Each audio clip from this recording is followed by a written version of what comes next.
In this video, we're going to talk about Forex automation versus real estate. And for those of you that don't know who I am, my name is Wyatt Salabi. I've been trading for 5 years and I've been in the Forex automation space for 2 years, actually making 5 figures every single month using my algorithmic system. And I also invest in real estate. In fact, 60% of my net worth is all real estate. So I'm a very, very big believer in it. But today we're going to talk about the differences between them and which one you should go for. I guess to start this topic off, one of the most important things is first and foremost, understanding the initial investment upfront. You see, when it comes to real estate, first and foremost, you have to be able to have a large amount of capital. We're talking minimum $200,000 investment to be able to invest, for example, in Dubai or to be able to invest in Turkey, for example. And these are very, very interesting and appealing places for people to invest in. And if you're looking at the US or you're looking even at a place where I'm in Ireland, 200K is going to get you the bare minimum. So you need a substantial amount of capital up front. And only then, if we're looking at rental income, for example, you're waiting for 8% every single year rental income, and that's on the high end. And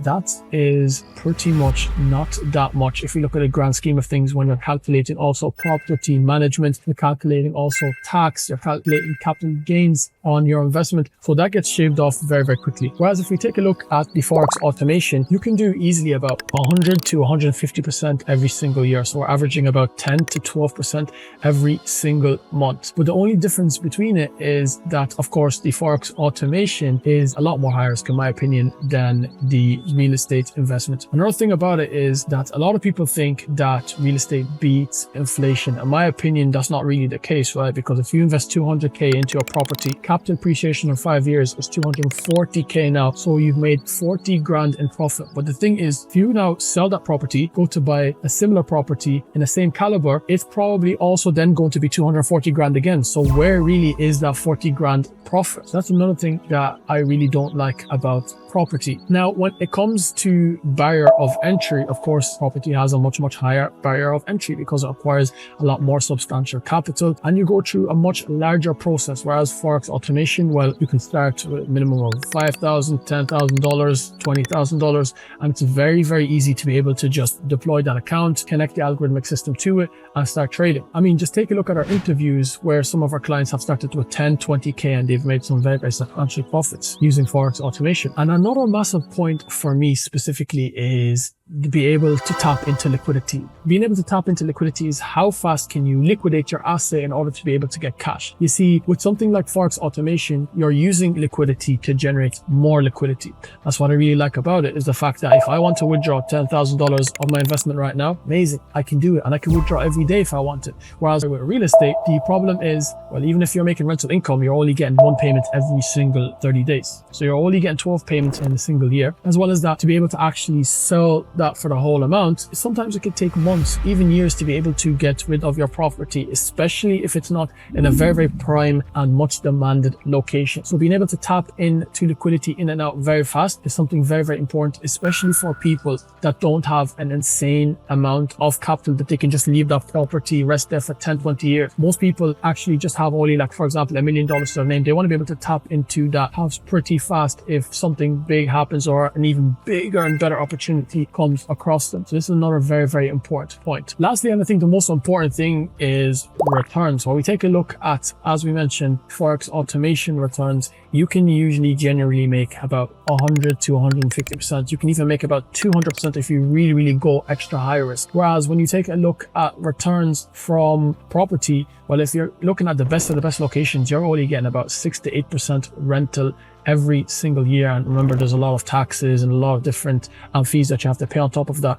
And capital appreciation, once again, is one of those things where it's like, if your location is good, yes, you potentially get some good capital appreciation on it, but takes a longer time. You're not really going to be looking at capital appreciation over 6 months, a year. It's going to take 5 years, 10 years to have something that's very, very substantial. Whereas with Forex, I mean, your capital is growing a lot faster. You're taking a look at capital growing literally on a day-to-day, week-to-week basis.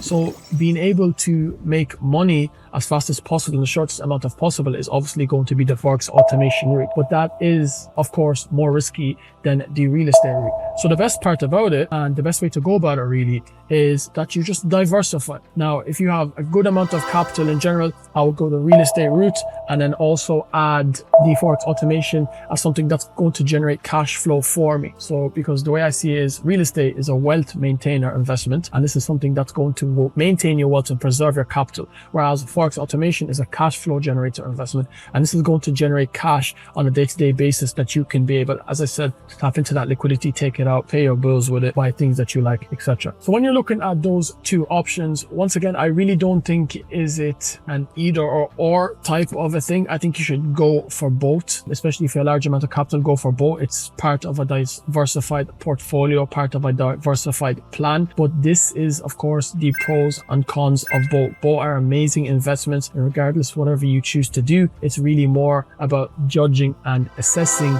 your own situation and what type of returns are you looking for, because everyone's expectations at the end of the day are a lot different and everyone's life situations are different. So you need to be able to be very, very smart about assessing your own situation and then going into whatever you choose to go into. But at the end of the day, I use both, and I think both are great and they both complement each other in a perfect way. If you're interested in learning more about our Forex automation, then simply just click the top link in the description and I'll be able to apply and speak to my team about this algorithmic system. Other than that, guys, click the like button if you enjoyed it. Leave a comment down below what you prefer, real estate or Forex automation. With that being said, I'll see you guys in the next video. Take care.